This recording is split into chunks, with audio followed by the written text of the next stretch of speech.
थी वो ताज के काबिल, था ये फैसला है हिंदुस्तान। सालों आगे की सोच है, सालों पहले की दास्तान।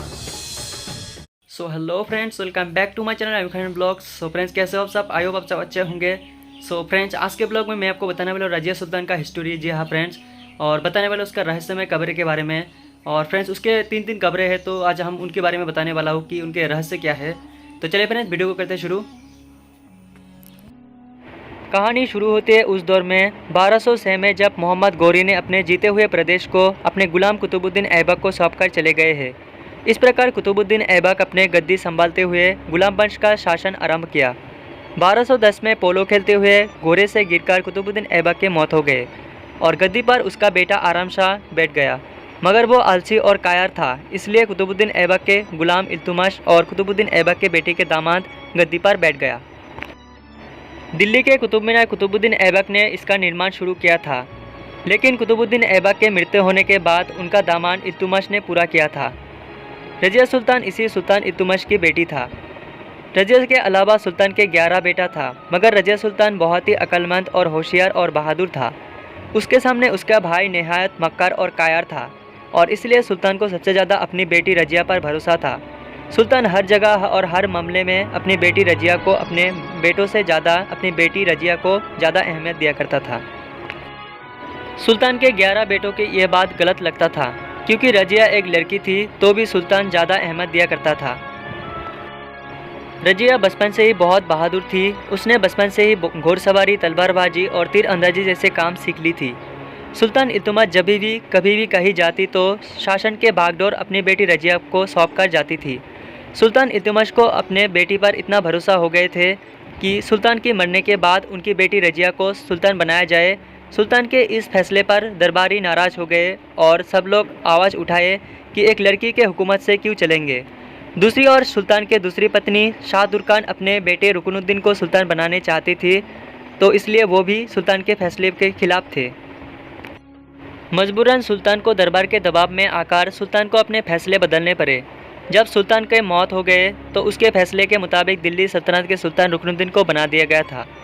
रुकनुद्दीन एक ऐशी किस्म के थे। रुकनुद्दीन सुल्तान तो बने थे, लेकिन शासन के बागडोर उनके माँ शाह तुर्कान ने संभालने लगे, और शाह तुर्कान महल के एक एक करके अपने दुश्मनों को मारने लगे और सुल्तान के बाकी बेटों को भी परेशान करने लगे, ताकि उनके खिलाफ कोई भी आवाज़ ना उठा सके। अब जो रजिया औरत होने के नाते सुल्तान बनने का खिलाफ था, वो लोग सोचने लगा कि अभी भी औरत की हुकूमत से चलना पड़ रहा है, तो क्यों ना रजिया को ही सुल्तान बना दिया जाए। दरबारी ने रुकनुद्दीन को दरबार से हटाकर रजिया को सुल्तान बना दिया था। इस तरह से 1236 में पहली बार इस्लाम के इतिहास में पहली बार औरत सुल्तान बनी। हिंदुस्तान में रजिया सुल्तान नाम के सिक्के चलाए गए थे। रजिया सुल्तान बनते ही मर्द लिबास पहनना शुरू किया और अपने फ़ौज को मर्द की तरह सेट कर दिया। लेकिन दोस्तों, हुआ वही जिसका रजिया को डर था। रजिया सुल्तान औरत होने के वजह से सल्तनत के सब बगावत हो गए और बागियों ने रजिया सुल्तान के खिलाफ फ़ौज तैयार किया गया था। बागियों का लीडर रुकनुद्दीन के वजीर था, लेकिन रजिया सुल्तान बहादुर होने के साथ साथ होशियार भी था। रजिया ने बागियों के लड़ाई में फूट पैदा कर दिया और रजिया सुल्तान लड़ाई करना जरूरी नहीं सोचा। बागियों ने लड़ाई करते करते अलग हो गया, तो रजिया ने एक एक करके बागियों को पकड़कर कत्ल करना शुरू किया। इस तरह लोगों के दिलों में रजिया के खौफ बैठ गया और रजिया ने होने वाले बगावत को ऐसा करके कुचल डाला। रजिया सुल्तान के बारे में ऐसा कहा जाता है कि रजिया सुल्तान और अल्तुनिया नाम के एक शख्स के साथ युद्ध चल रहा था, और इस युद्ध में रजिया सुल्तान हार गया था, और हारने के बाद अल्तुनिया ने रजिया सुल्तान को अपने महल में कैद कर लिया था। और कैद करने के बाद रजिया सुल्तान को मजबूरन उन्हें उनसे शादी करना पड़ा था, और तब तक के लिए बहुत देर हुआ था, क्योंकि रजिया सुल्तान का जो सल्तनत था उनके भाई मौजुद्दीन ने उनके गद्दी पर बैठा था।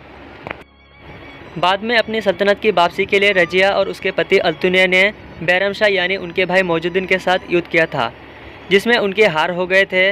उन्हें दिल्ली छोड़कर भागना पड़ा और अगले दिन कैथल में पहुंचे, जहां पर उनके सेना ने अपने साथ छोड़ दिया था। वह डाकुओं द्वारा 14 अक्टूबर 1240 को दोनों को मार दिए गए थे। रजिया सुल्तान एक साहसी और बहादुर शासिका थी, और वो ज़्यादा दिन शासन नहीं कर पाया था हिंदुस्तान पर, क्योंकि वो 4 साल ही शासन कर पाया था और उसके बाद उनके गद्दी छीन लिया गया था। और रजिया सुल्तान के बारे में ऐसा कहा जाता है कि इनके 3 जगह पर कब्रें हैं।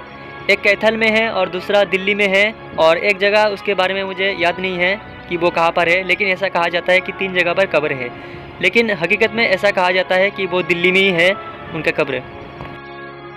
सो फ्रेंड्स, आई होप आपको रज़िया सुल्तान की हिस्ट्री पसंद होगा। तो फ्रेंड्स, अगर पसंद होगा तो प्लीज़ लाइक शेयर और सब्सक्राइब जरूर करना। सो आज के लिए इतने ही, मिलते हैं नेक्स्ट ब्लॉग में, और तब तक के लिए ख्याल रखें अपना।